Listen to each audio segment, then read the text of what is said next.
Hello everyone!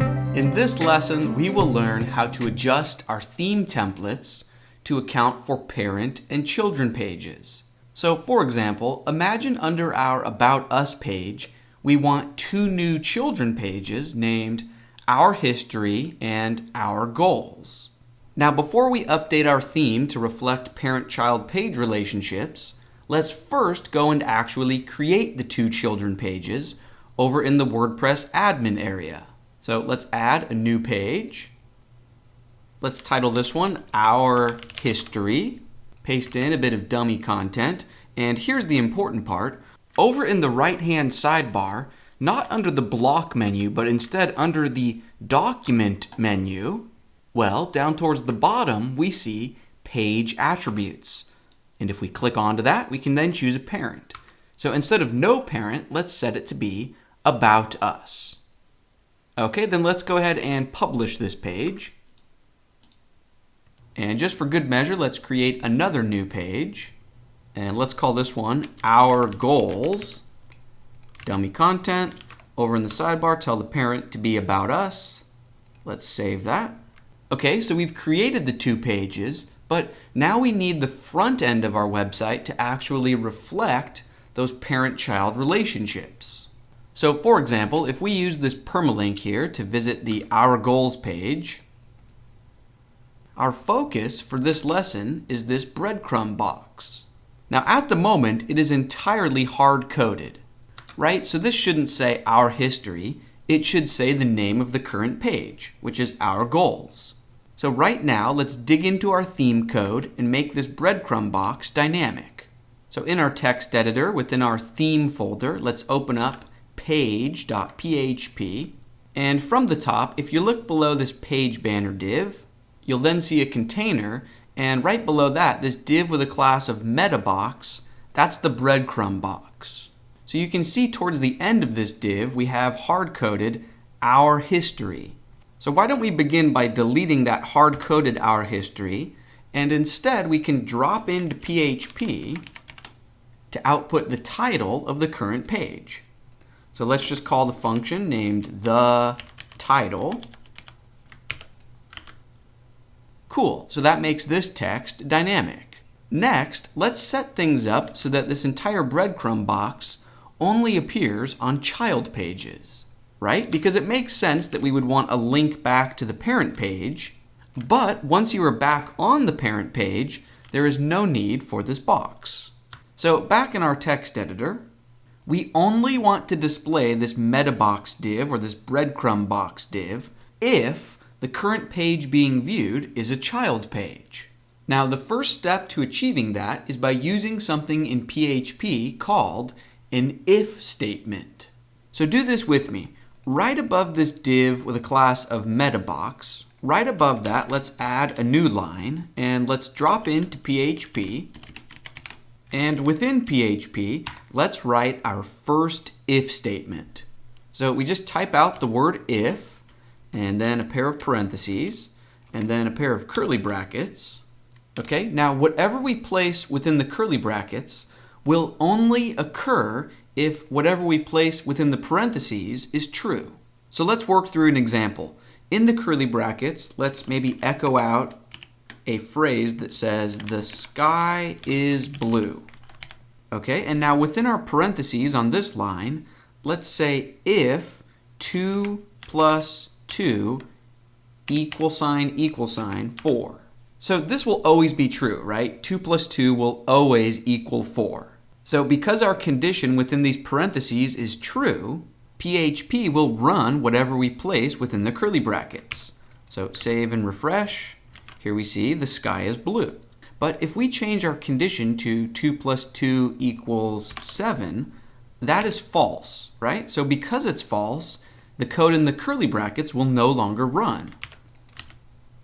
So now you can see we are missing the sky is blue. So what we want to do is come up with a condition. Instead of 2 plus 2 = something, we want our condition to be if the current page has a parent page, right? Because if it does, that means it's a child page. Now, in order to find out information about a page like that, we are going to need to review a WordPress topic named post IDs. So what in the world is a post ID? Well, the easiest way to explain that is to jump into your WordPress admin screen and begin editing any existing post or page. And I want to direct your attention up to the address bar. Whenever you're editing a post or page, towards the end of the URL, you will see a number. And that is the unique numerical ID for that post or page. In my case, my Our Goals page has an ID of 24. And if I go check out the main About Us page, in my case, it has an ID of 16. In your WordPress website, it might have a different ID number, but that's not important. What is important is that each page and post has this unique number. And back in our code, we can use that unique ID number to find out information about a page or post. So right now, I want to show you a few WordPress functions we can use that are related to post IDs. So for the time being, let's delete this if statement. So now we just have this empty PHP section. And I want you to type this out with me. Let's echo out the results of a WordPress function named get the ID. And notice the I and D are capitalized. But if we save that, here we see a 16 on the About Us page. And if we go back to the Our Goals screen, we see a 24. Cool. So this get the ID function will give us the ID of the current page that's being viewed. But that's not exactly what we're interested in. We want to know if the current page has a parent page. So instead, let's do this. Let's delete this line, and instead, let's echo out the results of a WordPress function named WP get post parent ID. And this function will do exactly what it says it will do. So within the parentheses, we give it an ID for a page or post, and this function will respond by giving us back the ID number for that page's parent.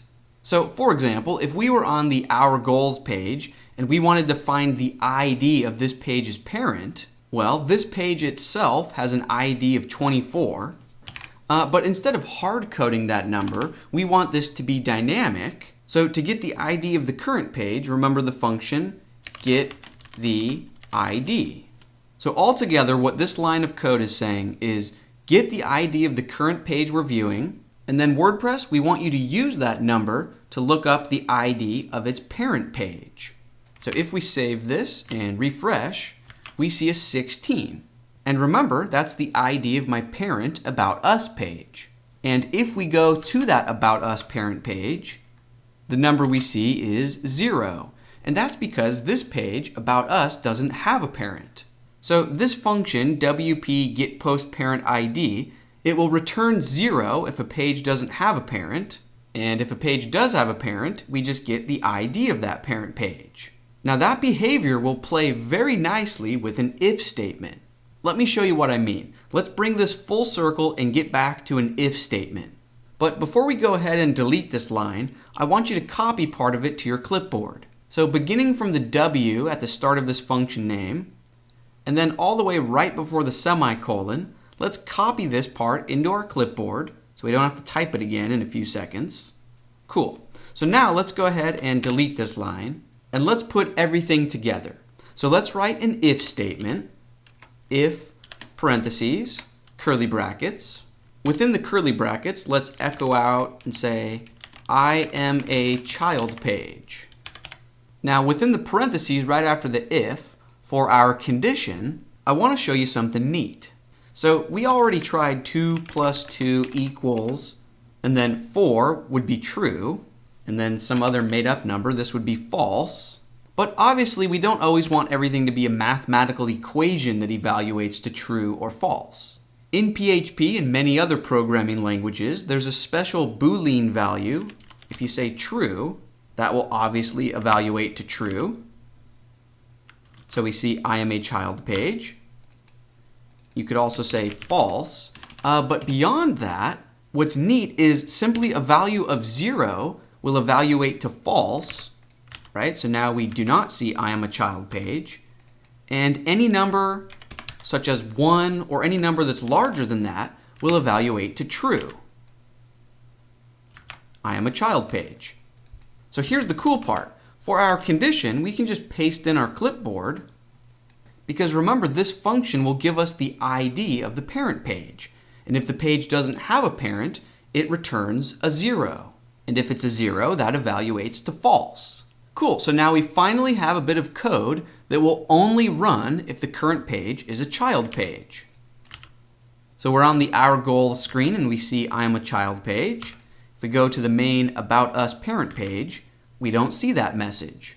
So now all we need to do is move this div with a class of metabox. This is that little breadcrumb box. Let's just move this HTML to live within the if statement. So let's do this. Let's delete this echo I am a child page, and right above it on this line, right after the curly bracket, let's drop out of PHP. And then on this line, when the curly bracket ends, right before that, let's go back into PHP. So now on this line where my cursor is, we can have regular old HTML. So now let's just cut and paste this metabox breadcrumb box. Let's cut it, and then let's paste it right here. Cool, so let's save that. And I'm on the About Us screen. Now we no longer have that breadcrumb area. But if I go back to the Our Goals page, cool, there it is. The next thing we should work on is adjusting this so that the words About Us are not hard-coded, right? Because what if we were on a child page that didn't belong to About Us? For example, down in our footer, remember we created a privacy policy page. So let's click on that. And what if we had a child page that belonged to privacy policy? Well, in that case, we wouldn't want our template to have this About Us title hard-coded. Instead, we would want this to dynamically pull in the name of the parent page. Now, before we write the PHP code to achieve that, why don't we first go and create an actual privacy policy child page so that things will be easy to test and see if they're working. So back in the admin section, I will use the Add New button. And let's just create a new page and maybe call it Cookie Policy. Paste in a bit of dummy content. And the important part is that we want to set the parent to Privacy Policy. Okay, so let's save this. And now if I use this permalink here to view that new page, cool, so there's the title, Cookie Policy. But this back to About Us link doesn't make any sense. Instead, it should say back to Privacy Policy. So right now, let's write a bit of PHP code to make this dynamic. So let's delete this hard-coded About Us, and instead let's drop into PHP, and let's echo out the results of a WordPress function named getTheTitle. Now this function name sounds very similar to the function that's just the title. The difference between these two functions is that the title will output the title of the current post or page, whereas getTheTitle allows you to pass in an ID number in these parentheses, and it will give you the title for that post instead of just the current post that you've looped through. So we don't want to hard code a numerical ID here. We want this to be flexible. Let's just place an X just as a temporary placeholder, and we will circle back to this in just a moment. For now, let's shift our focus onto the href attribute. We want to replace this hashtag with a URL that points to the parent page of the current page. So within those quotes, let's drop into PHP, and let's echo out the results of a function named getPermalink. So this function is similar to getTheTitle. Instead of being limited to just the current page or post that we've looped through, we can pass it a number or an ID, and it will give us the permalink for that post or that page. So let's also just place an X here as a placeholder. And now all we need to do, instead of having an X here and here, we just need to use the same ID number that we created up here with these two functions, right? Remember this WP getPostParentID function will give us the ID of the current page's parent page. Now this code that I'm highlighting right now is a lot to type, so we probably don't want to have to type that out again here and here. Instead, right above this if line, why don't we create a variable that stores this numerical ID, and then we can just access that variable again and again. So let's create a variable, and we can make up the name let's call it the parent. The name doesn't matter. We're just making something up that we can remember. And we just want it to equal the number that this function generates. So let's just copy and paste this. Or you can even cut and paste it, right? So now the parentheses for the if statement will be empty, and we can say that our variable equals that. And now we can use this variable in 3 places. We can use it as the condition for our if statement. So we can say if our variable, right? Because if it's a 0, that will evaluate to false. It'll work just the same as this. It's just less typing this time around. And then, as you might have guessed, we can use that same variable where our x placeholders are. So right here, let's delete the x and just say the parent.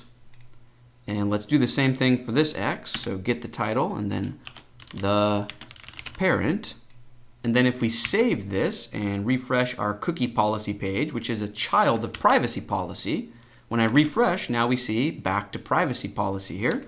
And if I click on that, cool, it successfully takes me to the parent page. And if I go up into the address bar and visit the About Us, Our History subpage or child page, cool, we see back to About Us, and if we click it, the link indeed works.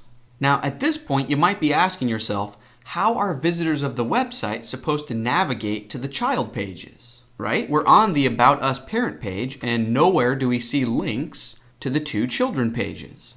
Well, that is the exact issue that we are going to fix and work on in our next lesson. We will learn how to add a sidebar menu right about here that automatically includes links to any and all children pages. It should be a lot of fun to code out. Let's keep things rolling, and I will see you in the next lesson.